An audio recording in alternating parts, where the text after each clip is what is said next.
माधव कुंज बिहारी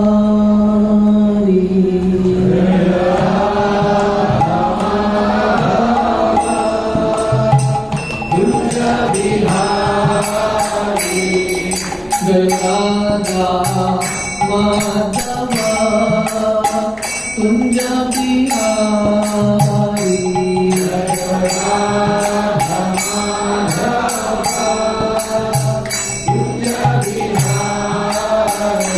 जय गोपी चंद वल्लभ गिरिवरधारी जय गोपी चंद वल्लभ गिरिवरधारी जय गोपी चंद वल्लभ गिरिवरधारी जय गोपी चंद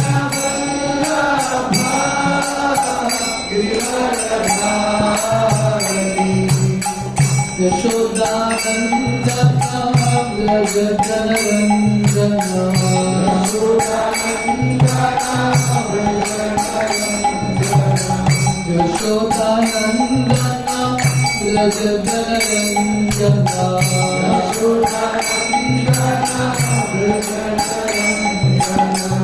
यमुना तीरा मन जाई यमुना तीरा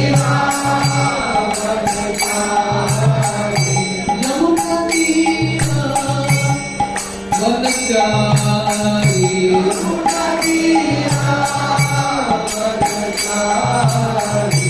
गयो राधा माधव कुंज बिहारी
ओम नमो भगवते वासुदेवाय।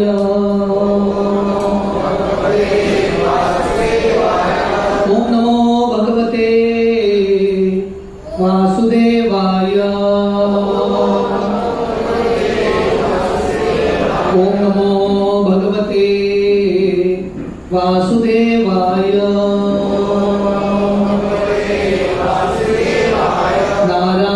नमस्कृत्य नरं चैव नरोत्तमं देवीं सरस्वतीं व्यासं ततो जयमुदीरये।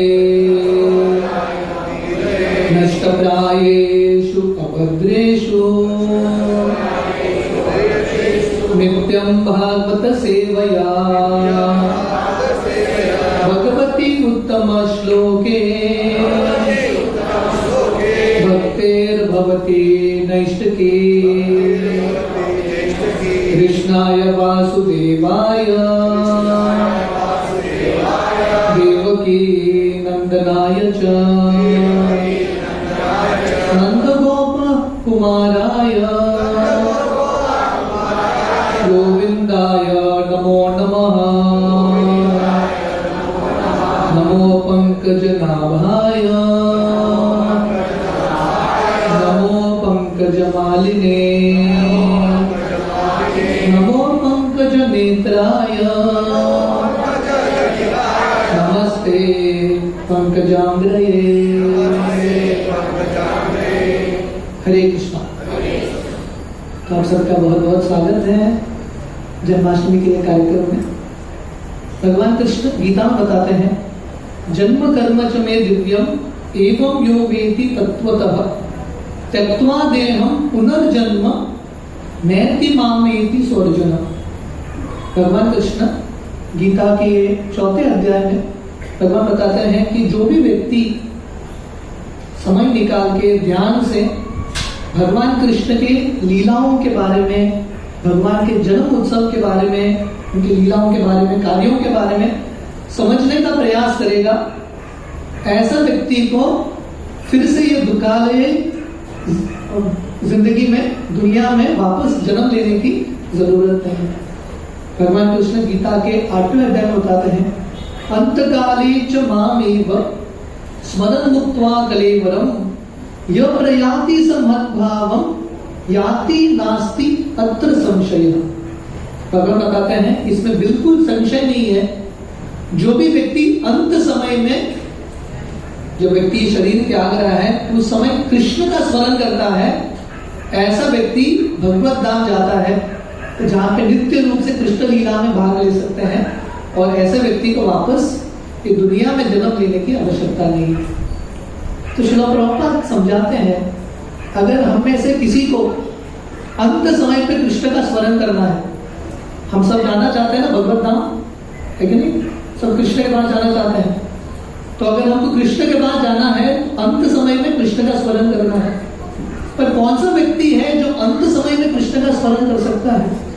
जिसने पूरी जिंदगी भर अभ्यास किया है कृष्ण के स्मरण करने का, वही व्यक्ति स्मरण कर सकता है।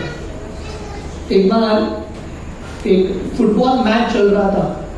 ये फुटबॉल मैच में ये फाइनल इनिंग्स था फुटबॉल मैच का, और पेनल्टी होता है फुटबॉल मैच में। लोग ना गोल स्कोर करते हैं और गोलकीपर को बचाना पड़ता है। तो उस दिन ये गोलकीपर जो है घायल हो गया था, रिप्लेसमेंट गोलकीपर नहीं था। तो कोच सोच रहा था थोड़ा जाके मार्केट में ढूंढूंगा कोई गोलकीपर मिलता है क्या। तो ऐसे ढूंढते ढूंढते एक बाजार में आया, एक ट्रक में तरबूज था, बहुत सारा तरबूज। वो ट्रक से वो व्यक्ति तरबूज फेंक रहा था और नीचे एक व्यक्ति था बराबर पकड़ रहा था। जहां पे भी तरबूज फेंकता था वो पकड़ लेता था। तो कोच को लगा ये नंबर 1 गोलकीपर है, एक भी तरबूज टूटा नहीं, तो उसको बोलता है आ जाओ फुटबॉल मैच में गोलकीपर बन जाओ। तो ये बोलता है मुझे फुटबॉल नहीं आता, क्या करना है? बोलना सिंपल है, फुटबॉल देखोगे तो तरबूज समझ लेना, पकड़ लेना उसको। बोलता है बहुत सब सिंपल है, चला जाता है, पेनल्टी होता है। तो ये व्यक्ति फुटबॉल को मारता है, ये छलांग लगा के पकड़ लेता है, तो बाद में क्या करना है? अंदर गोल के अंदर डाल देता है, क्योंकि इसका आदत था तरबूज पकड़ के अंदर डालना। तो कहने का अर्थ है जिस चीज का अभ्यास हुआ है वही चीज स्वाभाविक रूप से आएगा। तो अगर हमको अंत समय में कृष्ण का स्मरण करना है तो कृष्ण का अभ्यास करना, कृष्ण के बारे में श्रवण करना बहुत ही महत्वपूर्ण है। तो आज तलेगांव की जन्माष्टमी के लिए मैं आप लोगों को एक भगवान कृष्ण के लीला के बारे में वर्णन करूंगा। बहुत सुंदर लीला है ये। भगवान कृष्ण के वैसे तो अनंत लीलाएं हैं, हमको मनुष्य जिंदगी का समय लगाना है कृष्ण के लीलाओं के बारे में श्रवण करने के लिए, समझने के लिए। तो आइए आज के ये सत्र में कृष्ण के एक लीला में प्रवेश करने का और इससे जो अलग अलग सीख हैं वो समझने का प्रयास करेंगे। ये श्रीमद् भागवतम का 10वां स्कंद, जहाँ पे कृष्ण की लीलाओं का वर्णन है, 12वां अध्याय है। तो वर्णन आता है भगवान कृष्ण वृंदावन धाम में जब थे छोटे बालक के रूप में, कृष्ण का डेली कार्य क्या था? कृष्ण क्या करते थे रोज? कृष्ण गायों को चराते थे। लेकिन तो भगवान कृष्ण को कहना पड़ेगा, भगवान कृष्ण गायों से इतना प्रेम करते हैं। नमो ब्राह्मण्य देवाय गो ब्राह्मण हिताय च जगत हिताय कृष्णाय गोविंदाय नमो नमः। भगवान को सबसे प्रेम है, पर खासकर भगवान को बहुत प्रेम है ब्राह्मणों से, वैष्णवों से और गायों से। तो भगवान कृष्ण बचपन से ही गाय बछड़ों को चला रहे थे। तो एक दिन भगवान कृष्ण सुबह सुबह उठ के, कृष्ण के पास एक वाद्य था, जैसे कृष्ण के पास एक बांसुरी है तो कृष्ण के पास और एक वाद्य था बजाने का। भैंस के सिंग के साथ, इसको बफेलो हॉर्न बोलते हैं, भैंस के सिंग का एक वाद्य था। तो कृष्ण ये वाद्य बजाते हैं। अगर आप लोग हमारे वृंदावन के कृष्ण बलराम का दर्शन किया है तो कृष्ण बलराम के कमर में ये वाद्य होता है। तो भगवान कृष्ण ये वाद्य बजाते हैं और सब अपने मित्रों को बुलाते हैं। ब्रजवासी या जो कृष्ण के भक्त है उनका खासियत है, जब कृष्ण का बुलावा आता है तुरंत छोड़ के भागते हैं। जैसे वृंदावन में जब भगवान कृष्ण ने गोपियों के साथ रासलीला किया था, अर्धरात्रि में भगवान कृष्ण अपना बांसुरी बजाते हैं और गोपियां जो है सब कुछ त्याग के भगवान कृष्ण के साथ लीला करने के लिए जाते हैं। तो हमारे लिए बहुत इंपॉर्टेंट है, जैसे कृष्ण यहाँ पे वाद्य बजा रहे हैं तो कृष्ण का जो बुलावा है, कृष्ण का आवाज हम सबके लिए भी है। भगवान कृष्ण ने गीता सुनाया है, गीता के माध्यम से भगवान कृष्ण हम सबको बुला रहे हैं। जैसे कृष्ण यहाँ पे ये वाद्य बजा के अपने दोस्तों को बोल रहे हैं, चलो उठो, नींद से उठो और मेरे लीलाओं में भाग लो। जीव जागो गौरचंद्र बोले, छोटा निद्रा जाओ माया पिशाचीर बोले। भगवान आते हैं और बोलते हैं उठो माया की नींद से और मेरे लीलाओं में भाग लेने का प्रयास करो। तो कृष्ण के भक्त मतलब कृष्ण का जब बुलावा आता है, भक्त जो है सब कुछ त्याग के कृष्ण की लीलाओं में भाग लेने के लिए तैयार है। तो हमारे लिए बहुत इंपॉर्टेंट है, भगवान कृष्ण ने हमको गीता का ज्ञान दिया है। गीता के माध्यम से कभी कभी भगवान कृष्ण हमारी जिंदगी में भक्तों को भेजते हैं और कृष्ण भक्तों के माध्यम से हमको बोलते हैं चलो सत्संग में आओ। हमारा कर्तव्य है सत्संग में जाना। जिंदगी में कभी ऐसा समय नहीं आएगा जब सब रिस्पॉन्सिबिलिटीज परफेक्टली आप निभा लोगे उसके बाद सत्संग करोगे, ऐसा कभी अवसर नहीं आएगा। माया देवी जो है हम सबको इतना बिजी रखती है, हर जिंदगी के मोड़ पे कुछ न कुछ कारण है सत्संग न आने का। हमको ब्रजवासियों से सीखना है कृष्ण के बुलावे पे तुरंत छोड़ के जाना। तो कृष्ण सब दोस्तों को बुलाते हैं और कृष्ण के साथ दोस्त तुरंत तैयार होके घर से लंच बैग लेके जाते हैं। ऐसा बचपन में ना, हम जब स्कूल में थे, स्कूल में साल में एक दिन पिकनिक का दिन हुआ करता था। आप लोगों को याद है? साल भर बच्चे रुके रहते हैं पिकनिक के दिन के लिए। साल भर मेहनत करो, पढ़ाई करो, ये सब टीचर का सुनो, सब करो, और साल में एक बार पिकनिक। तो कृष्ण लीला में अगर हम भगवत धाम जाएंगे ना, रोज पिकनिक है। पिकनिक का दिन आपको याद है? सुबह सुबह बच्चे इतने उत्साह से उठते हैं, तो 5 बजे बच्चे उठते हैं, तैयारी करते हैं, घर से लंच बैग लेके जाते हैं। तो कृष्ण लीला में नित्य रूप से पिकनिक है। भगवान कृष्ण गीता में बताते हैं, ममैवांशो जीवलोके जीवभूत सनातन मनस्स्थानि इंद्रियाणि प्रकृतिस्थानि कर्षति।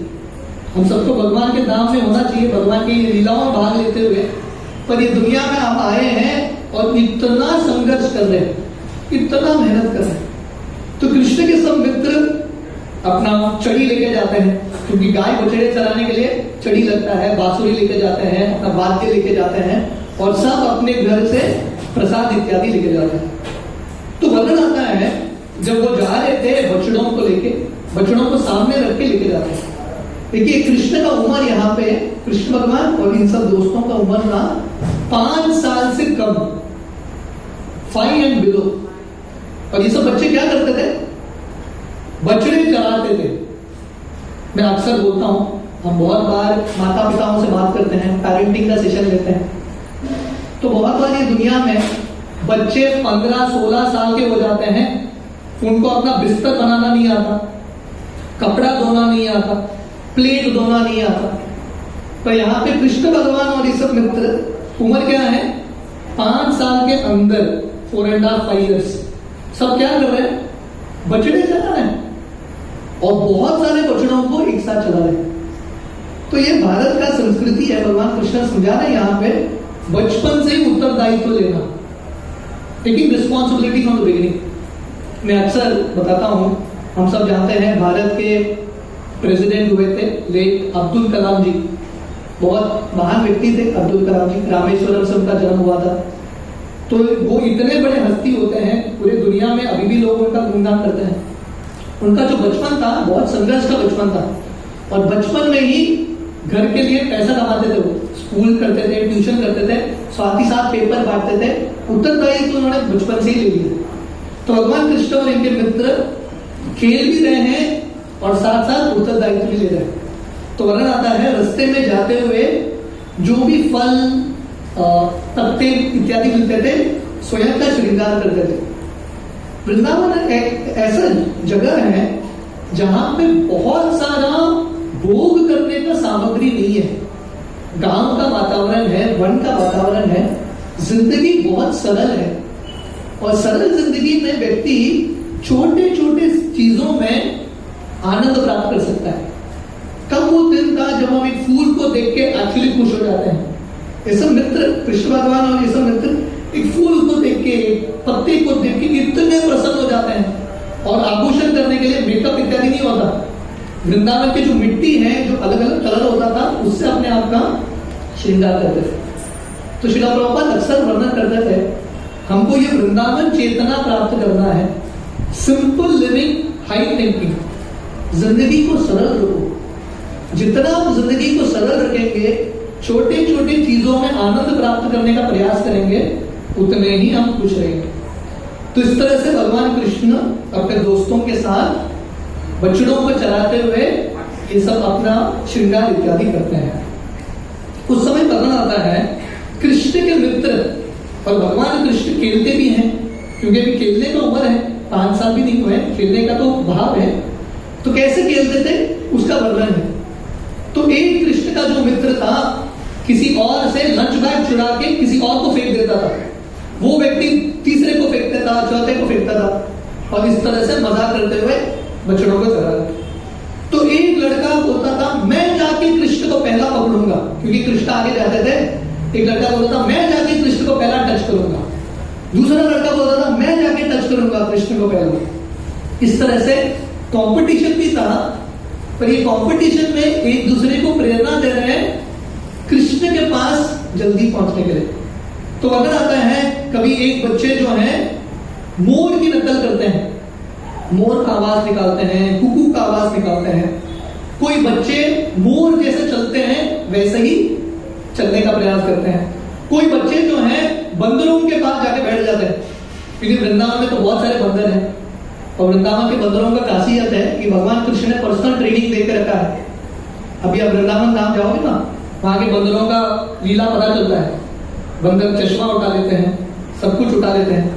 आजकल उनको मक्खन नहीं चाहिए, आजकल वृंदावन के बंदरों को फ्रूटी चाहिए। समय के साथ बोलो भी बदल गए, फ्रूटी दिए बिना चश्मा भी नहीं देंगे। तो इस तरह से ये सब कृष्ण के मित्र बंदरों के सामने बैठ जाते थे और बंदरों का नकल करते थे, बंदरों को दांत दिखाते थे, बंदर इनको दांत दिखा रहे थे। तो एक बार कोई लड़का जाके बंदरों की पूंछ को पकड़ लेता था, बंदर छलांग लगाते थे, उसके साथ ये लोग भी छलांग लगाते थे। अब बोलेंगे तो बोलिए आप ये सब वर्णन क्यों कर रहे हैं, क्योंकि शास्त्रों में है ये सब वर्णन। तो भगवान कृष्ण ये सब लीलाओं से सिखा रहे हैं जिंदगी का सही आनंद ये सरल चीजों में है। सिटी में रह के, शहर में रह के ये सब व्यक्ति समझ नहीं पाएगा इन सब आनंदों के बारे में, लेकिन ये सब जो गांव के लोग रहते हैं they can understand this pleasures. तो एक जो लड़का था यमुना नदी के पास जाके मेंढकों का नकल करता था और मेंढक छलांग लगाते थे, वो लोग भी मेंढकों के साथ छलांग लगाते थे। इस तरह से सुखदेव गोस्वामी वर्णन करता है। हालांकि भगवान कृष्ण साधारण बच्चे के रूप में ये सब लीला कर रहे हैं दोस्तों के साथ, भगवान कृष्ण साधारण बच्चे नहीं है। ईश्वर परम कृष्ण सच्चिदानंद विग्रह अनादिर आदिर गोविंद सर्व कारण कारण। वो जो परम ईश्वर हैं जिनकी आराधना ब्रह्मा जी शिव जी सब करते हैं। हम दत्तात्रेय के मंदिर में बैठे हैं, दत्त भगवान के, ब्रह्मा विष्णु और शिव जी तीनों का कंबाइन अवतार है दत्त भगवान।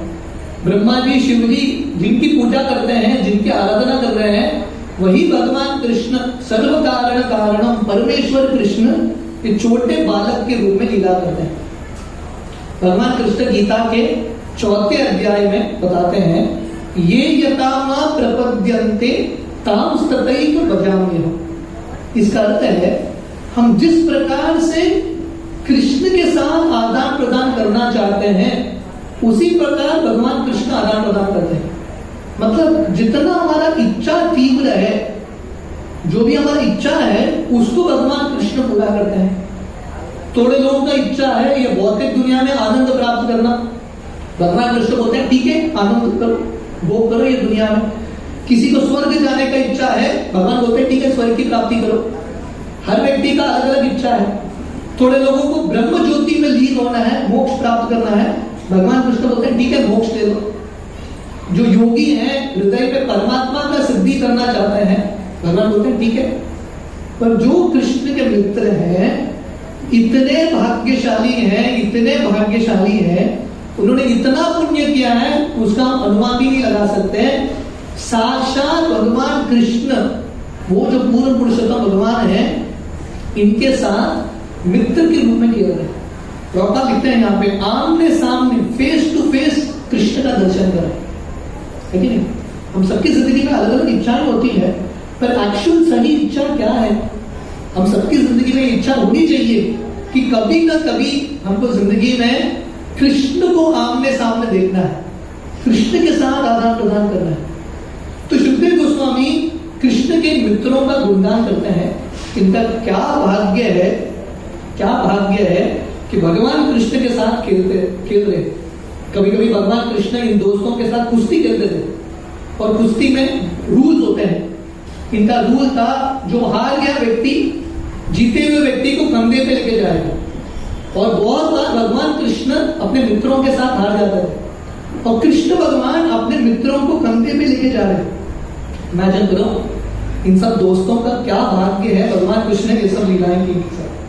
तो इस तरह से भगवान कृष्ण अपने दोस्तों के साथ बछड़े चरा रहे हैं, लीला इत्यादि कर रहे हैं। उसी समय वृंदावन में असुर प्रवेश करता है जिसका नाम है अघासुर। तो वृंदावन लीला का एक खासियत है, जैसे मूवी में होता है ना, अगर मूवी में एक ही मूड चल रहा है, एक ही रस चल रहा है, मजा नहीं आता। मूवी का सही पैसा वसूल कब होता है? जब अलग अलग रसों का अनुभव है कि नहीं? अगर वृंदावन लीला इतना ही था कि कृष्ण बछड़े चरा रहे हैं, गाय चरा रहे हैं, तो मजा कहाँ आएगा? तो मूड को चेंज करने के लिए कभी कभी असुर आते हैं कृष्ण लीला में, और भगवान कृष्ण असुरों का वध करते हैं। हमारे जिंदगी में भी कभी कभी एक ही रस होता है तो मजा नहीं आता, तो इसलिए कभी कभी भगवान कृष्ण की कृपा से हमारे जिंदगी में कष्ट भी आता है, पीड़ा भी आता है। भगवान कृष्ण अपनी लीलाओं से सिखा रहे हैं, हर चीज को पॉजिटिव भाव में हम लेंगे, हर चीज के रस का अनुभव करेंगे, we will experience the actual जो जिंदगी है उसका अनुभव करेंगे। तो उस समय एक असुर का प्रवेश होता है जिसका नाम है अघासुर। अघ का अर्थ है पाप, अघासुर का अर्थ है जो पूरा पाप से ही भरा है, एक विशाल सर्प के रूप में आता है।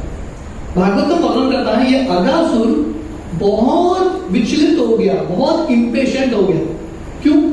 क्योंकि वो देख रहा था कि कृष्ण और इनके मित्र खुश हैं, ये देख के ये विचलित हो गया। ये असुर वृत्ति है। आसुरी वृत्ति मतलब दूसरों को सुखी देखते हुए व्यक्ति शांत नहीं रह सकता, उसके हृदय का जलन होता है, बाबा मैं दुखी हूं, वो कैसे सुखी हो सकता है? तो ये आसुरी वृत्ति है। तो अघासुर वहां पे प्रवेश करता है। भागवतम वर्णन करता है ये अघासुर इतना शक्तिशाली, इतना दुष्ट, इतना क्रूर राक्षस था। अघासुर से देवी देवता डरते थे। सुखदेव गोस्वामी वर्णन करते हैं, हम सब जानते हैं सत्ययुग में ये कृष्ण लीला द्वापर युग का लीला है। सत्ययुग में समुद्र मंथन लीला हुई थी। आप लोगों ने सुना है समुद्र मंथन लीला? कभी समय मिला तो विस्तार से वो लीला का वर्णन करेंगे। समुद्र मंथन लीला के समय दानव और देवता दोनों मिलकर मंदारा पर्वत का मंथन करते हैं और अमृत निकालते हैं। तो वर्णन आता है ये जो अमृत है देवताओं को प्राप्त होता है। देवता रोज अमृत का सेवन करते हैं। सुखदेव गोस्वामी बताते हैं स्वर्ग लोक में रोज अमृत पीते हैं। ये अमृत पीना का अर्थ क्या है? व्यक्ति को अमर जिंदगी की प्राप्ति होगी, ये गेट इटर्नल लाइफ। हालांकि देवताओं ने अमृत पिया, रोज पी रहे थे, फिर भी डरे हुए थे। आप बोलेंगे संभव कैसा है? अमृत पिया तो व्यक्ति को मरना नहीं चाहिए, मृत्यु से भय नहीं होना चाहिए, फिर भी इनको कॉन्फिडेंस नहीं था, अमृत पे भयभीत थे। पर कृष्ण के मित्र अमृत नहीं पिया, उनको बिल्कुल डर नहीं था, क्योंकि उन्होंने भगवान कृष्ण का आश्रय लिया था। भजो हुरे मन श्री नंदन नंदन अभय चरणार विंदरे। गोविंद दास कविराज उनके गीत में लिखते हैं, अगर हमको निडर अवस्था में पहुंचना है, बिना भय की जिंदगी में रहना है, तो एक ही चीज करना है, कृष्ण का आश्रय। परीक्षित महाराज का उदाहरण है भागवतम में। परीक्षित महाराज जिनके पास 7 दिन ही बचे थे, मृत्यु के निकट थे, परीक्षित भयभीत नहीं हुए, क्योंकि वो कृष्ण कथा का श्रवण कर रहे थे। तो जो व्यक्ति कृष्ण का आश्रय लेता है, कृष्ण कथा के रूप में, कृष्ण नाम के रूप में, ऐसा व्यक्ति को भय नहीं लगेगा। श्रील प्रभुपाद इस्कॉन के जो फाउंडर आचार्य श्रील प्रभुपाद जब उनके अंतिम दिनों में थे वृंदावन धाम में, शरीर त्यागने ही वाले थे, उनके शरीर में सिर्फ हड्डियां बचे थे, प्रभुपाद के चेहरे पे भय नहीं था। हालांकि मृत्यु के निकट थे, फियरलेस थे, क्योंकि उनको पता था मैंने कृष्ण का आश्रय लिया है, भगवान कृष्ण मेरी रक्षा करेंगे। तो ये कृष्ण के मित्र बिना डर के अभी ये अघासुर के पास जाने का प्रयास कर रहे हैं। अघासुर से भयभीत होकर देवी देवता बादलों के पीछे छुप रहे हैं, पर कृष्ण के मित्र अघासुर के पास बिंदास जा रहे हैं, बिना भय के। सुखदेव गोस्वामी वर्णन करते हैं ये अघासुर, इसके भाई, बड़े भाई और बहन का वध भगवान कृष्ण ने किया था। तो अघासुर के भाई और बहन का नाम क्या था? अघासुर के बहन का नाम था पूतना और अघासुर के भाई का नाम था बकासुर। पूरा परिवार ही गड़बड़ वाला परिवार था, है कि नहीं? जैसे रामायण में आता है रावण, कुंभकर्ण और उनका तीसरा बहन शूर्पणखा, उसमें से विभीषण भक्त रह गए, पर तीनों ऐसे ही रह गए। तो कभी कभी होता है परिवारों में, है कि नहीं? तो ये आसुरिक परिवार था, दोनों भाई और बहन दुष्ट। तो भगवान कृष्ण ने पूतना का वध किया। भगवान कृष्ण ने पूतना का वध कब किया? जब कृष्ण 6 दिन के थे। इमेजिन करो, श्रील प्रभुपाद अक्सर अपने प्रवचन में बताते हैं, ये है कृष्ण भगवान 6 दिन के थे, भगवान कृष्ण अपना साइज भी नहीं बढ़ाया, ऐसे ही पूतना का वध कर दिया। और इसके पहले अध्याय में वर्णन आता है, बकासुर आता है एक बगड़े के रूप में, और भगवान कृष्ण ये बकासुर का भी वध करते हैं। तो अगासुर सोच रहा था, ये दुष्ट कृष्ण ने मेरे भाई को मार दिया, मेरे बहन को मार दिया। अगासुर को पता नहीं उसके भाई और बहन दुष्ट हैं, उसको लग रहा है कृष्ण दुष्ट है, कि कृष्ण इतने दुष्ट हैं, मेरे मासूम भाई और बहन का वध कर दिया कृष्ण ने बिना कारण के। तो अभी मैं कृष्ण को ही नहीं, कृष्ण के सब मित्रों को मार दूंगा, कृष्ण के सब बछड़ों को मार दूंगा। और कृष्ण के सब मित्र कृष्ण चले गए तो क्योंकि संतान नहीं है, सब ब्रजवासी बन जाएंगे। और अगासुर सोच रहा था, इस प्रकार मैं अपने भाई और बहन के वध का बदला लूंगा। तो ये सोचते हुए इतना क्रूर इंटेंशन के साथ अगासुर वृंदावन में प्रवेश करता है।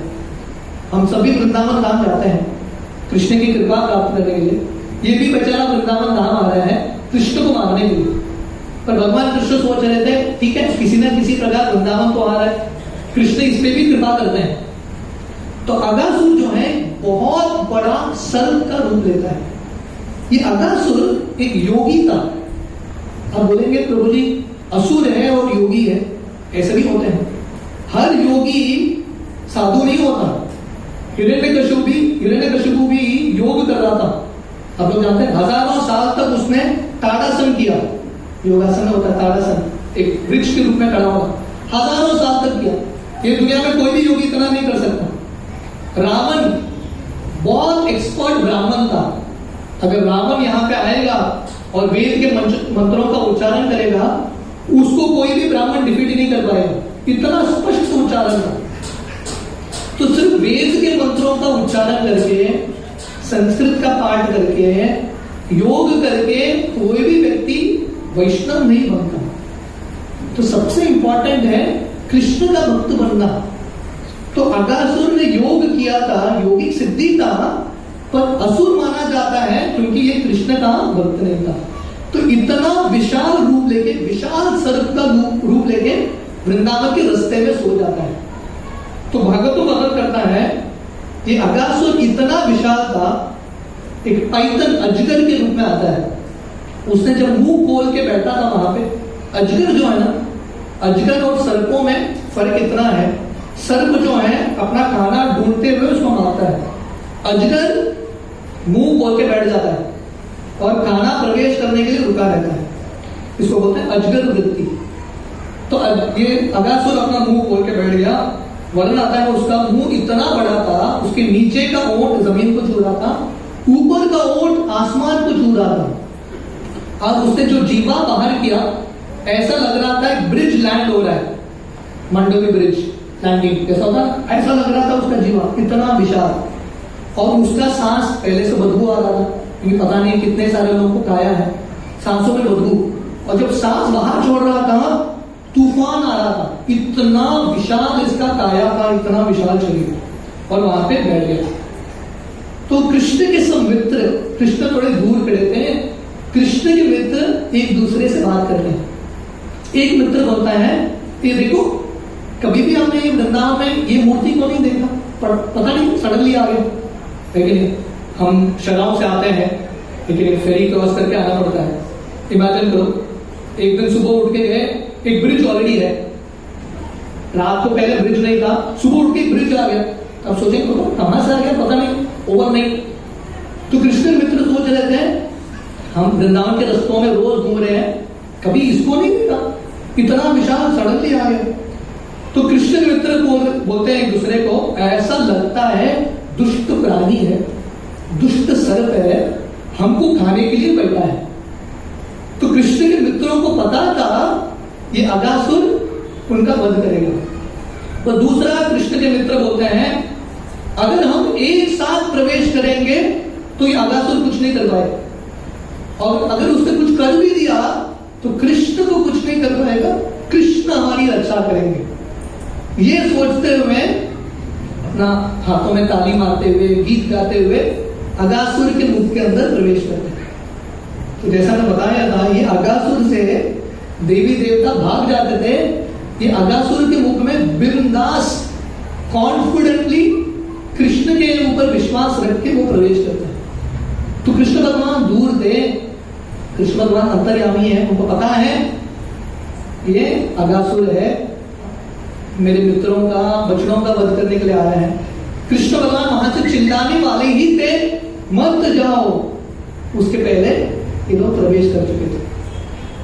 तो भगवान कृष्ण उस समय सोच रहे थे, देखो माया शक्ति, माया जो है इतनी शक्तिशाली है, किसी को भी मोहित कर सकती है।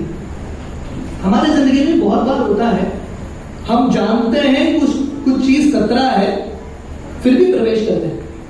कितने बार हमारी जिंदगी में होता है, हम जानते हैं कुछ चीज हमारे लिए गलत है, भक्ति का नुकसान करेगा, फिर भी प्रवेश करते हैं। तो कृष्ण भगवान सोच रहे थे अभी क्या करूं। तो उस समय भगवान कृष्ण सोच रहे थे, मेरा अवतार हुआ है 3 कारण के लिए। तो कृष्ण भगवान गीता के 4 अध्याय में बताते हैं, परित्राणाय साधूनां विनाशाय च दुष्कृतां धर्म संस्थापनार्थाय संभवामि युगे युगे। भगवान आते हैं प्रमुखता 3 कारण। पहला, सबसे पहला कारण कृष्ण का है, परित्राणाय साधूनां, साधुओं की रक्षा करना। साधु कौन है? ऐसा नहीं कि कोई किसी ने भगवा कपड़ा पहन लिया वो साधु है। साधु मतलब जो कृष्ण का भक्त है, जिसने कृष्ण का आश्रय लिया है, जो नित्य रूप से कृष्ण की भक्ति करता है, दैवी प्रकृति में आश्रित है, जिसने भक्ति देवी का आश्रय लिया है, वही साधु है। तो भगवान कृष्ण का आगमन होता है पहला भक्तों की रक्षा करने के लिए। तो कृष्ण भगवान सोच रहे थे, मेरे जो भक्त हैं, ये जो मेरे मित्र हैं और बछड़े हैं, वो खतरे में हैं, मुझे जाके इनको बचाना है। दूसरा कारण, विनाशाय च दुष्कृतां, ऐसे दुष्टों का नाश करने के लिए। और दुष्ट कौन है? जो भक्तों को कष्ट देता है, भक्ति में बाधा डालता है, वही दुष्ट है। ऐसा नहीं कि राक्षस, उसके 2 बड़े बड़े दांत होंगे, हमेशा ऐसा रूप में नहीं आता।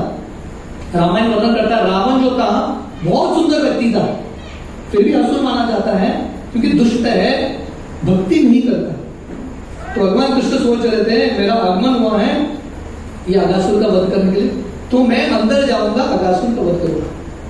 तो अगासुर के मुख के अंदर कृष्ण के मित्र और सामने कृष्ण के सब बछड़े प्रवेश कर चुके थे, पर अगासुर ने मुंह बंद नहीं किया, क्योंकि अगासुर का टारगेट था कृष्ण। कृष्ण नहीं आए तो अगासुर मुंह खोल के बैठा था। तो भगवान कृष्ण इनको बचाने के लिए अगासुर के मुख में प्रवेश कर जाते हैं और अगासुर अपना मुंह बंद कर लेते हैं। और देवी देवता चिल्लाते हैं, अलास अलास, हाय हाय, कृष्ण भी चले गए। हमारी एक ही आशा था कि कृष्ण बचाएंगे, वो भी कृष्ण चले गए।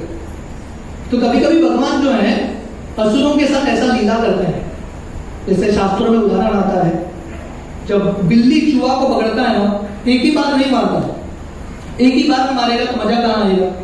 तो बिल्ली चूहे को पकड़ता है, छोड़ देता है, पकड़ता है, छोड़ता है। जब छोड़ता है, चूहे को लगता है मैं भी शक्तिशाली हूं, लेकिन फाइनली बिल्ली मार देता है। तो ऐसे ही दुनिया में बहुत सारे लोग आते हैं अगासुर जैसे, उनको लगता है हम भी शक्तिशाली हैं, हम भी किसी व्यक्ति से कम नहीं। तो भगवान कृष्ण को थोड़ा समय देते हैं, बाद में इनका वध करते हैं। तो कृष्ण भगवान अगासुर के मुख में प्रवेश करते हैं, अगासुर अपना मुख बंद कर देता है और सब देवता चिल्लाते हैं हाय हाय। तो भगवान कृष्ण विचार करते हैं, अभी मुझे इसका वध करना है। तो अगासुर मुंह बंद करके अपना शरीर सिकुड़ रहा था। अगर आप लोगों ने देखा है वीडियो में, जो अजगर है ना, एक चूहे को इत्यादि खा के अपना शरीर सिकुड़ता है, उनके हड्डियों को तोड़ के मार देता है, इस प्रकार मारने का प्रयास करता है। तो भगवान कृष्ण अपना साइज बढ़ाते हैं अगासुर के मुख के अंदर और अगासुर का सर फटके, क्योंकि प्राण निकलने का मार्ग ही नहीं था, भगवान कृष्ण ने मुंह को ही ढक लिया, तो प्राण निकलने का मार्ग नहीं था। सर के ऊपर सर फटके इसका प्राण बाहर निकल के आता है। इस तरह से भगवान कृष्ण अगासुर का वध करते हैं। कृष्ण लीला में पहली बार भगवान कृष्ण एक असुर का वध करने के लिए अपना सही बढ़ा रहे, मतलब अगासुर भी शक्तिशाली असुर था। तो भागवत तो वर्णन करता है अगासुर के वध के बाद भगवान कृष्ण बाहर आते हैं और अब तक कृष्ण के सब मित्र और कृष्ण के सब बछड़ों का देहांत हो चुका था, क्योंकि सर्प के शरीर में प्रवेश करने में इतना विष है, सब लोग मर चुके थे। भगवान कृष्ण का दृष्टि डालते हैं और उनको पुनर्जीवित करते हैं। तो हम सबकी जिंदगी में जब हम भगवान के मंदिरों में आते हैं, भगवान के विग्रहों के सामने आते हैं, कृष्ण भगवान को दर्शन करते हैं या गीता बोलते हैं, हरिनाम सुनते हैं, जब हम कृष्ण के संपर्क में आते हैं, कृष्ण के दृष्टि के संपर्क में, तभी हमको प्राण मिलता है। मनुष्य जन्म पाइया राधा कृष्ण न बजिया जानिया सुनिया विषकारिया।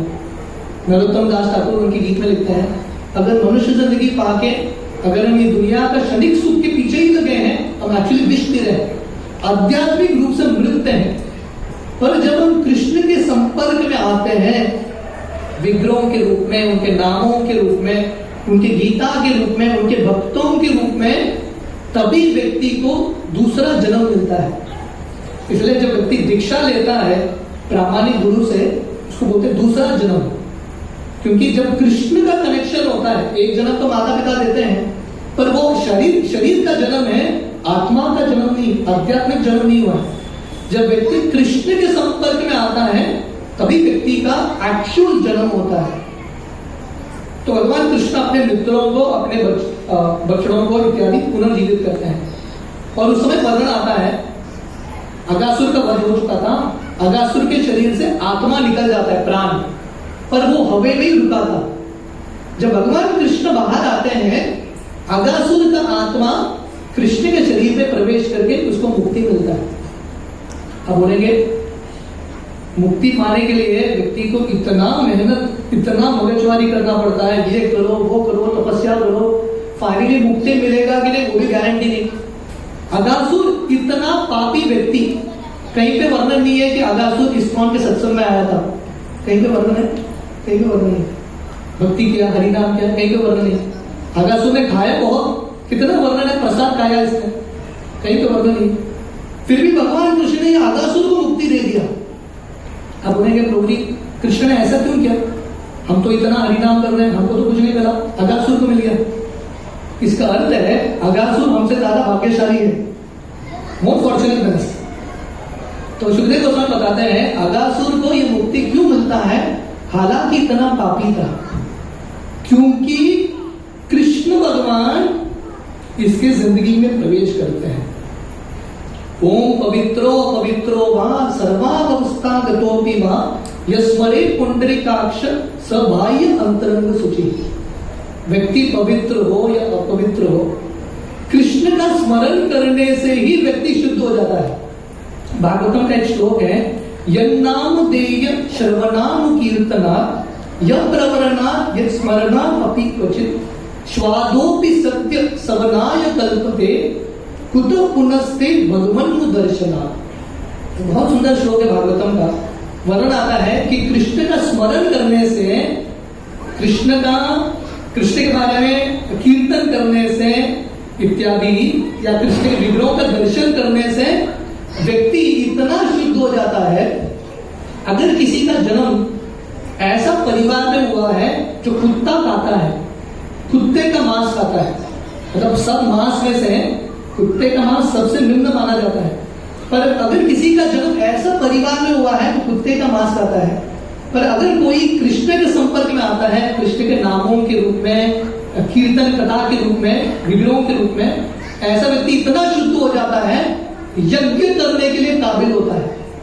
ऐसा व्यक्ति जिसका जन्म कुत्ते खाने वाला परिवार में हुआ है, ऐसा व्यक्ति ब्राह्मण से भी श्रेष्ठ यज्ञ करने के लिए काबिल होता है। तो श्लोक में वर्णन है, सिर्फ कृष्ण का स्मरण, कृष्ण के कथा कीर्तन लेने से ही व्यक्ति शुद्ध होता है। अगासुर के बारे में क्या बोलना, जिसके मुख में साक्षात कृष्ण ने प्रवेश किया। ऐसा नहीं कि अगासुर हरिनाम कर रहा है, साक्षात कृष्ण प्रवेश कर चुके हैं अगासुर के मुख में, डेफिनेटली अगासुर शुद्ध हो जाता है। तो ये है कृष्ण भगवान की शक्ति। भगवान कृष्ण इतने शुद्ध हैं, व्यक्ति कितना भी पापी हो, अगर वो कृष्ण के संपर्क में आएगा डेफिनेटली शुद्ध बनेगा। श्रील प्रभुपाद 1970s में जब उन्होंने इस्कॉन की स्थापना की, प्रभुपाद अमेरिका गए थे अकेले, और प्रभुपाद न्यूयॉर्क में गए, और न्यूयॉर्क में भी एक ऐसा स्थान है बौरी, जहां पे पियक्कड़ लोग, ड्रग एडिक्ट लोग, सबसे पापी दुष्ट लोग रहते थे। प्रभुपाद इनके बीच में जाके इस्कॉन का पहला केंद्र खोला। ऐसा नहीं कि सभ्य भारत के समाज में ऐसे स्थली पे जाके ऐसे लोग जो रोज नियमों को तोड़ते थे, पाप करते थे, प्रभुपाद इनके बीच में जाके प्रभुपाद हरे कृष्णा स्टोरी बोल रहा हूं, कथा बोल रहा हूं तो प्रभुपाद इनके बीच में जाके उन्होंने इस्कॉन की स्थापना की, और ये सब लोग जो इतने पापी थे शुद्ध होके पूर्ण तरीके से कृष्ण भक्ति में तल्लीन होता है। मैं कहीं वर्णन कर रहा था पंजिम के हमारे जन्माष्टमी प्रोग्राम में कि भारत के लोगों को धोती कुर्ता पहनना, तिलक धारण करना, कंठी पहनना, शिकार रखना कितना शर्म आता है, हरि नाम करना सबके सामने शर्म आता है। प्रभुपाद गए पाश्चात्य देश अमेरिका, वहां के नौजवान लोग जिन्होंने कृष्ण के बारे में नहीं सुना, पूर्ण तरीके से उन्होंने कृष्ण का आश्रय लिया, पूर्ण तरीके से कंप्लीटली सरेंडर टू कृष्ण। हम सबका डेफिनेशन रहता है कृष्ण भक्ति का, लोगों को लगता है कि कृष्ण भक्ति मतलब साल में एक बार जन्माष्टमी के दिन इस्कॉन के सत्संग में आ जाओ, बस दैट्स इट। पर कृष्ण भक्ति का अर्थ है कंप्लीटली सरेंडरिंग टू कृष्ण। सो यहां पे हम देखते हैं जो भी व्यक्ति कृष्ण के संपर्क में आता है ऐसा व्यक्ति पूर्ण रूप से शुद्ध बनता है। पर अगासुर के मुख में कृष्ण क्यों गए, कृष्ण ने प्रवेश क्यों किया? क्योंकि अगासुर के मुख में पहले कृष्ण के मित्रों ने प्रवेश किया। यस्य प्रसादात् भगवत प्रसाद। किसकी जिंदगी में कृष्ण आते हैं? जिसके जिंदगी में कृष्ण के भक्त पहले आते हैं।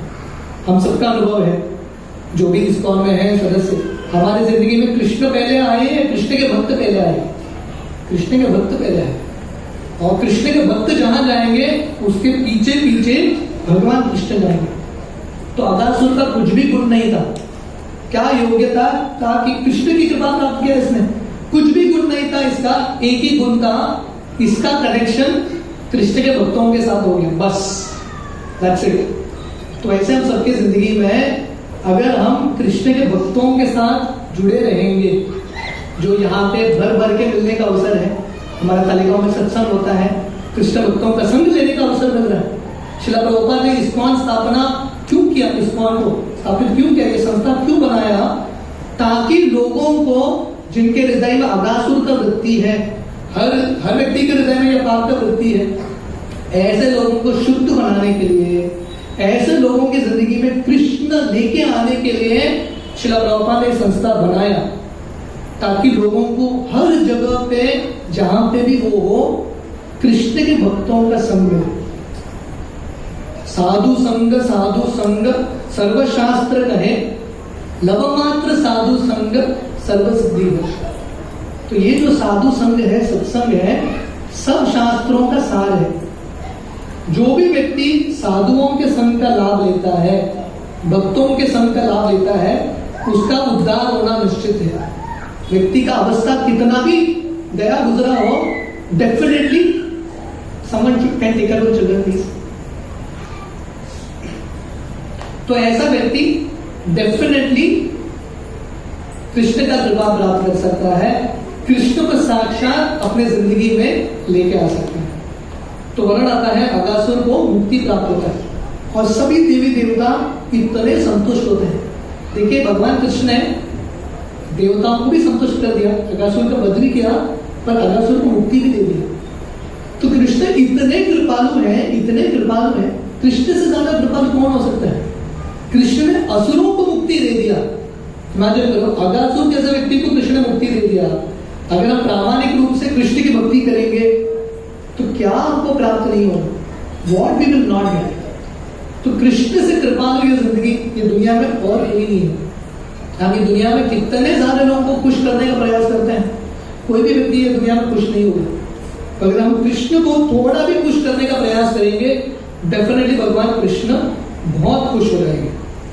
तो अगासुर के वध के बाद देवी देवता स्वर्ग से फूल बरसाते हैं, जय जयकार करते हैं, कृष्ण भगवान की जय हो, और वेद के मंत्रों का उच्चारण करके एक उत्सव को मनाते हैं।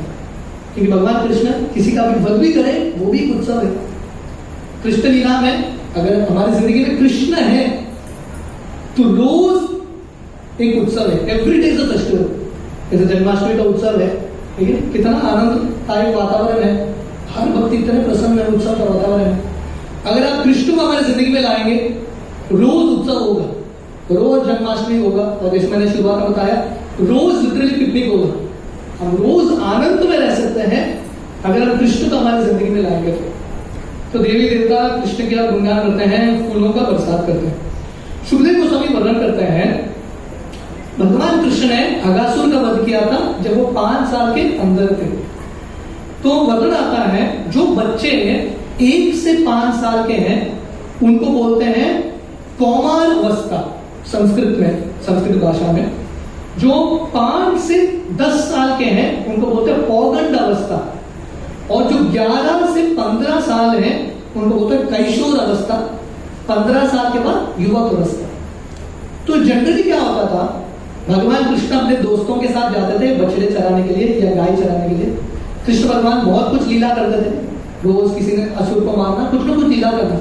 शाम के समय आके कृष्ण के जो मित्र थे जिन्होंने कृष्ण लीला देखा था, बाकी ब्रजवासियों ने नहीं देखा, आके सब लोगों को बोलते थे पता है क्या आज कृष्ण ने क्या किया, आज कृष्ण ने अगासुर का वध किया, ये किया वो किया, इस तरह से बताते थे। तो सुखदेव गोस्वामी बताते हैं भगवान कृष्ण ने अगासुर का वध किया था जब वो 5 साल के थे। पर वृंदावन में ये सब जो बच्चे हैं वृंदावन में जाके बोलते हैं कृष्ण ने अगासुर को मारा जब भगवान कृष्ण 6 साल के हो गए। 1 साल का फर्क था, 1 year it was missing. Parikshit Maharaj जो इतने ध्यान से सुन रहे हैं, परीक्षित का उदाहरण उत्कृष्ट उदाहरण हम सबके लिए। परीक्षित महाराज को श्राप मिला है कि 7 दिन में उनका मृत्यु होगा। परीक्षित महाराज इतने सिंसियर हैं, ये जिंदगी में मुझे भगवत धाम जाना है, मुझे वापस ये दुनिया में नहीं आना है। परीक्षित इतने सिंसियर हैं, 7 दिन 7 रात परीक्षित जो बैठ गए उठे नहीं, निरंतर कृष्ण कथा का श्रवण कर रहे, भूख प्यास सब भूल गए। तो परीक्षित महाराज जो इतने ध्यान से सुन रहे थे, इतने ध्यान से सुन रहे थे, सुखदेव गोस्वामी को प्रश्न पूछता है ऐसा क्यों, 1 साल का फर्क क्यों हुआ? क्योंकि परीक्षित जानते हैं भगवान कृष्ण एक छोटा भी चीज करे उसके पीछे कुछ तो कहानी होगी, स्टोरी में है। तो परीक्षित इतने उत्सुक हैं, वो सुखदेव गोस्वामी बोलते हैं मैं कुछ भी छोड़ना नहीं चाहता, अब मुझे बताओ कि 1 साल का फर्क क्यों हुआ। तो इस तरह से ये अध्याय समाप्त कर रहे हैं। अगला अध्याय मैं संक्षेप में वर्णन करूंगा क्योंकि ये हमारा 4-5 जन्माष्टमी हो गए, ये अंतिम जन्माष्टमी है, तो मुझे लगा थोड़ा एक्स्ट्रा लंबा कृष्ण कथा करेंगे क्योंकि जन्माष्टमी मनाने का सबसे सही तरीका है भगवान के बारे में वर्णन करना। तो जब सुखदेव गोस्वामी सुनते हैं परीक्षित महाराज से कि परीक्षित महाराज बहुत उत्सुक है कृष्ण कथा सुनने के लिए, सुखदेव गोस्वामी बहुत खुश हो जाते हैं क्योंकि सुखदेव गोस्वामी रुके हैं ऐसे व्यक्ति को कृष्ण कथा बताने के लिए। तो सुखदेव गोस्वामी बताते हैं ये 1 साल का फर्क क्यों होता है। अगासुर के वध के बाद भगवान कृष्ण और सब मित्र भूखे थे क्योंकि भगवान कृष्ण ने अगासुर को लगभग दोपहर के समय मारा। और जैसे मैंने बताया सुबह सुबह निकले थे घर से बछड़े चलाने के लिए, खाए कुछ नहीं, टिफिन इत्यादि लेके गए, दोपहर हो गया, सबको भूख लगने लगा और अगासुर का वध किया। मतलब टेंशन भी था, स्ट्रेस भी था, ऐसा कुछ होने के बाद मतलब मृत्यु से बच के आने के बाद व्यक्ति को भूख तो लगेगा ही। तो कृष्ण और उनके मित्रों को भूख लगने लगता है और कृष्ण भगवान सब मित्रों को लेके जाते हैं यमुना के तट पे। और भगवान कृष्ण बोलते हैं देखो ये तट इतना सुंदर है, यमुना नदी है, इसमें कमल खिल रहे हैं, बहुत बढ़िया स्थली है, परफेक्ट जगह है हमारा पिकनिक स्पॉट के लिए। क्योंकि हम पिकनिक के लिए आए थे, पता नहीं बीच में आ गया अगासुर, अभी हम पिकनिक करेंगे, हम बैठ के प्रसाद सेवन करें। तो भगवान कृष्ण के सब मित्र बहुत खुश हो जाते हैं और कृष्ण के इर्द गिर्द बैठ के, कृष्ण बीच में बैठे हैं और कृष्ण के इर्द गिर्द कृष्ण के सब मित्र बैठ जाते हैं और सब लोग अपना अपना टिफिन खोलते हैं। वर्णन आता है, ऐसा नहीं कि घर से पेपर प्लेट लेके गए, ये लेके गए, जंगल में जो भी पत्ता इत्यादि मिलता था वो उन्होंने सामने रख दिया और कृष्ण के साथ प्रसाद सेवन कर रहे थे, कृष्ण के साथ मजाक कर रहे थे। कोई एक मित्र एक फल खाता था, बहुत स्वादिष्ट था, तो कृष्ण को बोलता था कृष्ण ये खाओ और कृष्ण के मुंह में डाल देता था। भगवान कृष्ण जो पूर्ण पुरुषोत्तम भगवान है, जिनके लिए प्रार्थना से, बहुत भाव से, मंत्रों के साथ, शुद्धता के साथ भोग अर्पण होता है, कृष्ण के मित्र अपना झूठा कृष्ण को खिला रहे और कृष्ण भगवान खा रहे। उसी समय क्योंकि इतने मग्न थे प्रसाद में, जंगली भक्त जो हैं समाधि में जाते हैं प्रसाद देखते हुए, कथा में थोड़ा अलग समाधि होता है, भक्त सो जाते हैं, पर एक्चुअल एक्सटेसी भक्तों को मिलता है प्रसाद में। सामने गुलाब जामुन देखेंगे, रसगुल्ला देखेंगे, अलग ही एक्सटेसी आता है। समय कैसा जाता पता नहीं चलता कि कृष्ण और कृष्ण के मित्र, उनको भी समय कैसा चला गया पता नहीं चला और उन्होंने आजू बाजू देखा, बछड़े ही नहीं, इतने मग्न हो गए, बछड़े घास काटते काटते दूर चले जाते हैं। उस समय भगवान कृष्ण अपने मित्रों को बोलते हैं, आप सब लोग यहीं पे बैठो, आप खाते रहो, मैं जाके बछड़ों को ढूंढूंगा। तो यहां पर देखते हैं कि कृष्ण भगवान हालांकि पूर्ण पुरुषोत्तम है, अखिल ब्रह्मांड के स्वामी हैं, फिर भी भगवान कृष्ण अपने भक्तों की सेवा करने के लिए इतने तत्पर हैं। कुरुक्षेत्र के रणभूमि में भगवान कृष्ण अर्जुन का रथ चलाते हैं, तो उसी प्रकार भगवान कृष्ण अपने मित्रों को बोलते हैं, आप सब लोग मत उठिए, आप लोग खाते रहिए, मैं जाके बछड़ों को ढूंढूंगा। तो भगवान कृष्ण अपने हाथ में दही, चावल, फ्रूट सैलेड एक लेके जाते हैं, क्योंकि कृष्ण को भूख भी लग रहा था। कृष्ण खाते हुए बछड़ों को ढूंढते हुए जाते हैं, बछड़े तो मिलते नहीं। जब भगवान कृष्ण वापस आते हैं, कृष्ण के दोस्त भी गायब। तो कृष्ण भगवान सोच रहे थे क्या हो गया। उस समय उनको समझ में आता है, ब्रह्मा जी वो आए थे उस समय, उन्होंने अगासुर का वध देखा, उन्होंने देखा कि भगवान कृष्ण अपने दोस्तों के साथ ऐसा कर रहे हैं। तो ब्रह्मा जी के मन में थोड़ा डाउट आया, उनको पता था कि कृष्ण भगवान है, तो थोड़ा डाउट आया कि कृष्ण भगवान है क्या। तो कृष्ण को टेस्ट करने के लिए कृष्ण के दोस्तों को लेके गए और कृष्ण के बछड़ों को लेके गए, क्योंकि वो देखना चाहते थे भगवान कृष्ण क्या करेंगे। तो भगवान कृष्ण सोच रहे थे मैं क्या करूं, शाम का समय हो गया, दोपहर का भी शाम हो रहा है, वापस घर जाना है, मैं बिना अपने दोस्तों के, बिना बछड़ों के कैसे जाऊं घर में। मेरे इन सबकी जो माता है, माता पिता है, इतने चिंतित होंगे। तो कृष्ण भगवान डिसाइड करते हैं मुझे इनका रूप लेना पड़ेगा। तो जितने कृष्ण के मित्र थे, जितने कृष्ण के बछड़े थे, एग्जैक्टली वही रूप लेते हैं, दिखने में भी वैसे ही, दोस्तों के रूप में, बछड़ों के रूप में, और बर्ताव भी वही, एग्जैक्ट सेम बिहेवियर। और भगवान कृष्ण सबके साथ वृंदावन प्रवेश करते हैं। मतलब कृष्ण इतने सारे कृष्णों के साथ प्रवेश कर रहे, अनलिमिटेड कृष्णास। एक कृष्ण को ही देखना बहुत मुश्किल है, इतने सारे कृष्ण वृंदावन धाम में प्रवेश करते हैं। 1 साल तक भगवान कृष्ण ऐसा लीला कर रहे हैं। क्यों? क्योंकि जब वृंदावन की जो वरिष्ठ गोपियां हैं, माताएं थी, जब यशोदा को देखती थी, यशोदा कृष्ण को दूध पिला रही है, कृष्ण से प्रेम कर रही है, उनके मन में भी इच्छा उठा, काश हमारी जिंदगी में भी कृष्ण होते थे बच्चे के रूप में। तो भगवान कृष्ण जैसा बता रहा था, हर व्यक्ति की इच्छा को पूरा करते हैं। इच्छा क्या है हमारा, व्हाट इज द डिजायर।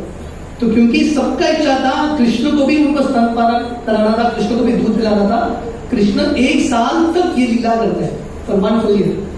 तो वर्णन आता है, अगासुर के वध के समय बलराम जी नहीं गए थे, बलराम जी अब्सेंट थे वो लीला में। तो बलराम जी को पता ही नहीं ये सब हो रहा है, 1 साल तक ये लीला चलती है। तो ब्रह्मा जी, उनको पता चलता है कि मैंने कृष्ण के दोस्तों के साथ और बछड़ों को चुराया है, अभी मुझे जाके देखना चाहिए। तो ब्रह्मा जी तुरंत आते हैं, क्योंकि ब्रह्मलोक में एक क्षण, यहाँ के 1 साल निकल जाता है। ब्रह्मा जी आके देखते हैं वृंदावन में वैसे के वैसे कृष्ण के बच्चे, दोस्त कृष्ण के बच्चे। तो ब्रह्मा जी कंफ्यूज हो जाते हैं, ब्रह्मलोक में भी सोए हैं, यहाँ पे भी हैं, ये भी कृष्ण के दोस्त है, कृष्ण के बछड़े हैं, ये भी कृष्ण के मित्र हैं, कृष्ण के बछड़े हैं। ब्रह्मा जी को समझ में नहीं आया क्या चल रहा है, कंप्लीटली कंफ्यूज। अपने साथ 4 सर्ग के साथ ब्रह्मा जी समझ नहीं पाए। उस समय वो भगवान कृष्ण का आश्रय लेते हैं, और भगवान कृष्ण, ये जो कृष्ण के मित्र थे, कृष्ण के बछड़े थे, सब विष्णु स्वरूप ले लेते हैं। ब्रह्मा जी देखते हैं इतने सारे विष्णु, एक विष्णु का दर्शन करना दुर्लभ है, इतने सारे लाखों हजारों विष्णु थे, और सब विष्णु के इर्द गिर्द ब्रह्मा जी, शिव जी, देवी देवता कृष्ण का स्तुति कर रहे हैं। और ब्रह्मा जी ये दृश्य को हैंडल नहीं कर पाए। एक कृष्ण का दर्शन, भगवत गीता का 11वां अध्याय वर्णन करता है, एक जब भगवान कृष्ण ने विराट रूप दिखाया था, ये विराट रूप कैसा था, करोड़ों सूरज के समान। जब दोपहर का समय रहता है, सूरज को देखना मुश्किल है। इमेजिन करो, करोड़ों सूरज आएंगे, व्यक्ति देख भी नहीं पाएगा। वो है एक कृष्ण। अभी इतने सारे विष्णु स्वरूप हैं, ब्रह्मा जी हैंडल नहीं कर पाए, हैंडल। तो भगवान कृष्ण वापस वो दर्शन ले लेते हैं, और वैसे ही छोटे बालक भगवान कृष्ण हाथों में फ्रूट सैलेड लेके बछड़ों को, दोस्तों को ढूंढ रहे थे, वैसे ही कृष्ण दिख जाते हैं। और ब्रह्मा जी तुरंत अपने हंस वाहन से उतर के नीचे आते हैं और कृष्ण के चरण पे गिरते हैं, और ब्रह्मा जी भगवान कृष्ण का स्तुति करते हैं, बहुत ध्यान के साथ, बहुत प्रेम के साथ। मैं वर्णन नहीं करूंगा, बहुत सारे प्रार्थना है ब्रह्मा जी के। ब्रह्मा जी भगवान को बोलते हैं, मैं भी नियंत्रक हूँ, मैं भी ईश्वर हूँ, पर आज मुझे समझ में आया कि आप परमेश्वर हो, ईश्वर परम कृष्ण सच्चिदानंद विग्रह, आप सबके स्वामी हो। तो ब्रह्मा जी बोलते हैं, जैसे माता बच्चों को माफ करते हैं, प्लीज आप भी मुझे माफ कीजिए और आपका कृपा दीजिए। उस समय ब्रह्मा जी, बहुत विशाल प्रार्थना है, विस्तार से नहीं करेंगे, तो ब्रह्मा जी प्रार्थना के अंत में बोलते हैं, भगवान कृष्ण, आज मुझे समझ में आया कि वृंदावन इतना पुण्य स्थली है, और कृष्ण के मित्र ये सब ब्रजवासी इतने भाग्यवान हैं कि वो आपके साथ आदान प्रदान कर रहे हैं। मेरा इच्छा है मैं वापस जन्म लूं, ब्रह्मा के रूप में नहीं, मैं वृंदावन में लता के रूप में, एक घास के रूप में, एक पर्वत के रूप में जन्म लेने के लिए तैयार हो, ताकि आपके जो भक्त हैं उनका चरण धूलि मुझे प्राप्त हो। अभी भी वृंदावन धाम में बरसाना में 4 पर्वत है, ये 4 पर्वत ब्रह्मा जी का सर माना जाता है, तो ब्रह्मा जी वहां पे उपस्थित है। आज हम दत्तात्रेय के मंदिर में है, ब्रह्मा विष्णु महेश। ब्रह्मा विष्णु महेश तीनों वृंदावन में पर्वत के रूप में है। विष्णु जो है गोवर्धन के रूप में है, शिव जी नंदग्राम में नंदीश्वर पर्वत के रूप में है, और ब्रह्मा जी बरसाना में 4 पर्वत है, दानगढ़, मानगढ़, विलासगढ़, 4 पर्वत के रूप में है। तो तीनों ब्रह्मा विष्णु महेश, उनका इच्छा एक ही है, भक्तों का चरण धूलि प्राप्त करना। तो ये पूरे प्रसंग में हमने देखा कि भक्तों का इतना महत्व है, इतना महत्व है कि ब्रह्मा शिव जी भी उत्सुक हैं भक्तों का कृपा प्राप्त करने के लिए।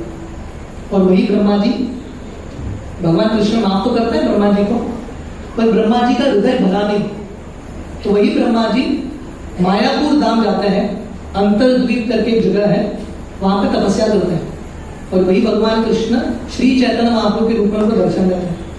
और ब्रह्मा जी वर मांगते हैं कि मुझे ये ब्रह्मा का पदवी नहीं चाहिए, क्योंकि इतना बड़ा पदवी है, मुझे अहंकार आ गया, मुझे ऐसा जन्म दो नम्र रूप से मैं कंटिन्यूअसली आपके नामों का उच्चारण करता रहूं। और श्री चैतन्य महाप्रभु ब्रह्मा जी को बोलते हैं, जब मैं कलयुग में चैतन्य महाप्रभु के रूप में जन्म लूंगा, आप मेरे बहुत निकट के पार्षद बनेंगे, नामाचार्य हरिदास ठाकुर, और आप दिन भर जिंदगी भर हरिनाम का उच्चारण करते रहेंगे। हरे कृष्णा कृष्ण कृष्ण हरे हरे, हरे राम राम राम हरे हरे। तो ये जो महामंत्र है, तो आज की कथा का सार यही है, महामंत्र और भक्तों का संग, चैंटिंग एंड एसोसिएशन। हमारा जो ब्रह्मा जी का ये प्रार्थना था, इच्छा था महामंत्र का जप करना, प्रभुपाद की कृपा से हमको ये अवसर मिल रहा है इस्कॉन की संस्था में महामंत्र का जप करना, और साथ ही साथ भक्तों के संग लेने का अवसर मिल रहा है। ये दोनों चीज को अगर हम गंभीरता से लेंगे, भक्तों के संग को, हरिनाम को, प्रसादी है डेफिनेटली, तो डेफिनेटली भगवान कृष्ण की कृपा होगी और हम सबके जिंदगी में, जैसे अगासुर के जिंदगी में कृष्ण ने प्रवेश किया, आप सबके जिंदगी में कृष्ण भगवान का आगमन हो गया। आप सब लोगों का बहुत बहुत धन्यवाद। हरे कृष्ण। भगवान श्री कृष्ण की जय। जन्माष्टमी महामहोत्सव की जय। हरे कृष्ण।